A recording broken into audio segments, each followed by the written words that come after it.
बिस्मिल्लाहिर्रहमानिर्रहीम। अस्सलामुअलैकुम। उम्मीद है कि मुझे देखने वाले सुनने वाले मेरे तमाम बहन भाई सब खैरियत से होंगे।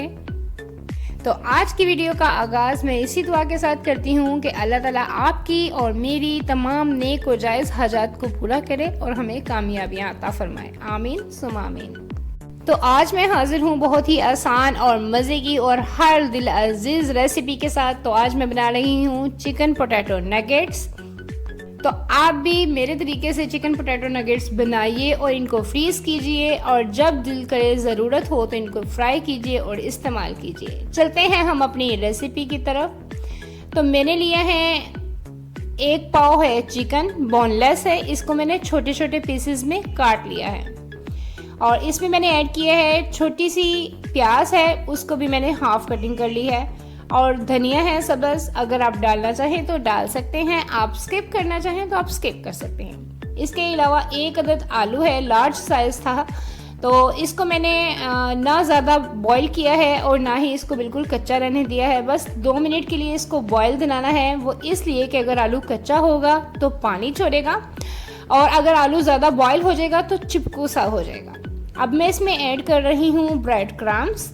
फिलहाल मैं 3 टेबलस्पून ब्रेड क्रम्स ऐड कर रही हूँ। मज़ीद अगर मुझे फ़ील हुआ कि इसमें ज़रूरत है और ये मटेरियल मेरा सॉफ्ट है तो मैं और ऐड करूँगी। अब इसमें मैंने डाला है नमक, आप अपने टेस्ट के मुताबिक डालिएगा।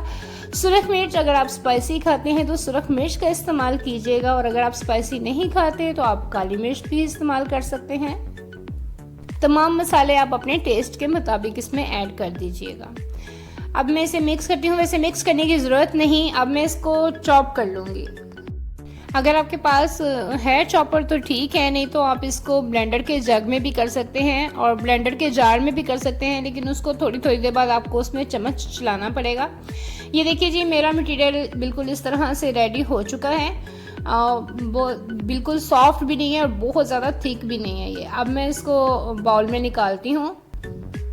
इसीलिए मैंने आलूओं को बॉईल किया था कि अगर आलू कच्चे डालेंगे ना तो फिर ये बिल्कुल पानी छोड़ देगा और बिल्कुल सॉफ्ट सा हो जाएगा। लेकिन फिर भी अगर आपको फील हो तो आप इसमें ब्रेड क्रम्स मज़ीद ऐड कर सकते हैं। बहुत ज़्यादा ब्रेड क्रम्स ऐड करेंगे तो भी मीठा हो जाएगा।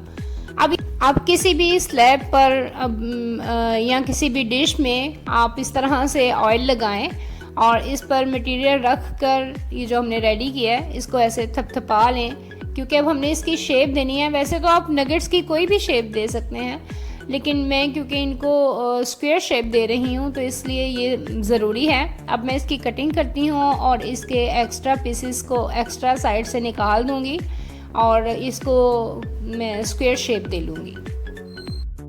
और जो साइड से मैंने इसका मटेरियल निकाला है उसको वेस्ट नहीं करना, उसके भी नगेट्स ही रेडी करूँगी। उसको कोई भी आप शेप दे लीजिए या उसके भी आप ऐसे स्क्वायर शेप में कटिंग कर लीजिए।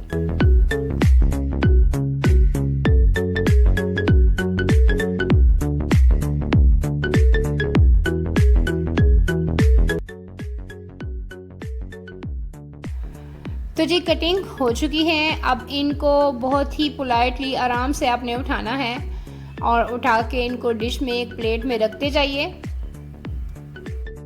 और दूसरी तरफ एक प्याली में आप 2 चम्मच मैदा लें और उसमें पानी डालें और उसका बैटर रेडी कर लें जो बहुत ज़्यादा रनी भी ना हो और बहुत ज़्यादा थिक भी ना हो। और उसमें इनको डिप कीजिए और उसके बाद ब्रेड क्रम्स में इनको अच्छे से कोट कर लीजिए। ये स्टेप मुझसे थोड़ा मिस हो गया है वीडियो बनाते हुए। और अब जी ऑयल गर्म हो चुका है और मैं अब नगेट्स को फ्राई करती हूँ। बहुत ज़्यादा हीट पर फ्राई नहीं करना है, मीडियम टू लो हीट पर फ्राई कीजिए क्योंकि चिकन कच्चा है, उसको कुक करना है हमने। और जैसे ही गोल्डन ब्राउन हो जाए हमारे नगेट्स, और मीडियम में बार बार आपको कह रही हूँ, बहुत ज़्यादा हाई फ्लेम पर नहीं आपने इनको फ्राई करना। तो जैसे जी गोल्डन ब्राउन हो चुके हैं, अब मैं इनको निकालती हूँ। बहुत ही क्रिस्पी से और बहुत ही मज़े के नगेट्स हमारे रेडी हैं। और अब मैंने डिश आउट करती हूँ और आपको दिखाती हूँ कितने क्रिस्पी से और क्रंची सी लुक है इनकी और अंदर से बहुत ही सॉफ्ट हैं और बहुत ही मज़े के नगेट्स हैं। आप भी ज़रूर ट्राई कीजिएगा और मुझे कमेंट्स में बताइएगा कि आपकी रेसिपी कैसी बनी। अब दीजिए मुझे इजाज़त, दुआओं में याद रखिएगा। अपना ख्याल रखिएगा। अल्लाह हाफिज़। और जिन लोगों ने मेरे चैनल को सब्सक्राइब नहीं किया, जल्दी से मेरे चैनल को सब्सक्राइब कर लीजिए, बेल आइकन को ज़रूर प्रेस कीजिए।